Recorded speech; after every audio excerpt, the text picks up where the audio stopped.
Action.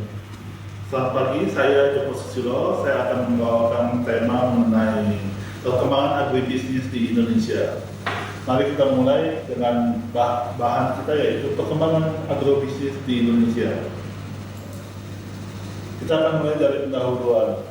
Agribisnis ini berbasis pada usaha pertanian, yaitu di sektor hulu dan hilir.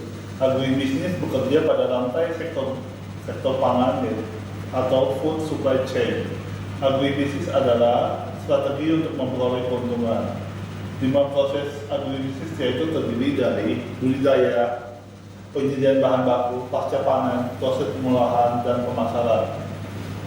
Peran agribisnis di Indonesia sangat penting karena adanya ketersediaan lahan, iklim yang memadai, dan sifat ekonomi Indonesia yang rata-rata terdiri dari ekonomi kecil seperti pertanian. Perkembangan agribisnis di Indonesia. Sektor agribisnis merupakan penyumbang terbesar dalam pendapatan nasional dan salah satu penggerak utama dalam pengembangan ekonomi rakyat Indonesia. Perjalanan agribisnis di Indonesia melalui 4 tahap, yaitu fase konsolidasi, fase tumbuh tinggi, fase dekonstruksi, dan fase krisis, dan fase desentralisasi. Kita akan bahas satu persatu, yaitu mulai dari fase konsolidasi, yaitu dari tahun 1967 sampai 1978. Pada tahun ini sektor pangan mengalami pertumbuhan sekitar 3,39% lewat 3 kebijakan pemerintah, yaitu penggunaan teknologi, intensifikasi, perluasan area, ekstensifikasi, dan penganiayaan usaha lewat diversifikasi. Fase berikutnya yaitu fase tumbuh tinggi, yaitu dari tahun 1978 sampai 1998. Pada fase ini sektor pertanian tumbuh sekitar 5,7%. Fase berikutnya yaitu fase deskonstruksi, dari tahun 1986 sampai 1997. Pada fase ini, sektor pertanian mengalami kontraksi pertumbuhan di bawah 3,4%. Pada fase krisis, penyelamat ekonomi di masa ini adalah agribisnis. Namun daya tahan sektor pertanian ini tidak cukup kuat karena menanggung dampak krisis yang begitu parah. Fase berikutnya yaitu fase desentralisasi. Fase itu desentralisasi yang akan kita bahas sekarang ini merupakan transisi politik dan periode desentralisasi ekonomi yang menimbulkan penyimpangan administratif dan korupsi yang terjadi di berbagai daerah. Agribisnis mulai didorong secara kompleks dan tidak hanya bergerak pada usaha tani saja, tetapi pada pengadaan dan penyediaan dan pengolahan dan pemasaran. Kita bisa lihat perbandingan industri pertanian yang lainnya.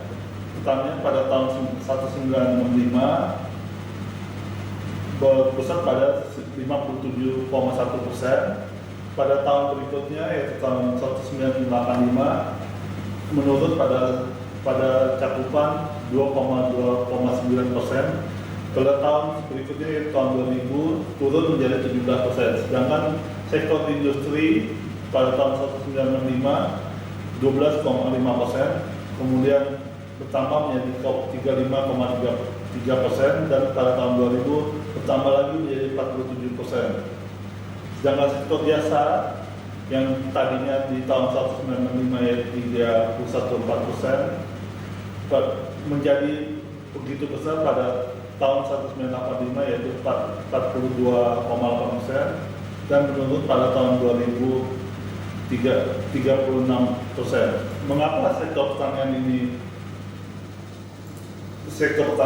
turun dari 57,1% menjadi 2,9%, lalu turun lagi menjadi 17,0%, yaitu karena walaupun agribisnis telah menjadi satu sektor kontribusi yang sangat penting terhadap ekonomi Indonesia, namun secara presentasi itu turun skala karena impor bahan pangan dari